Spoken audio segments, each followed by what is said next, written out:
Bendahara Nasdem Arfah Yusuf resmi bergabung dengan Partai Persatuan Pembangunan Sulawesi Selatan.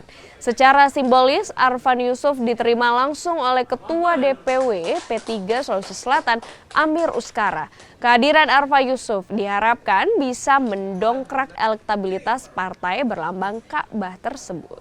Memang saya merasa untuk kader P3 karena saya sempat menjadi ketua tim pemenangan waktu saat di 2014-2019 kakanda saya ketua DPC Makassar itu maju seperti itu. Jadi saya rasa saya bukan kader baru seperti itu.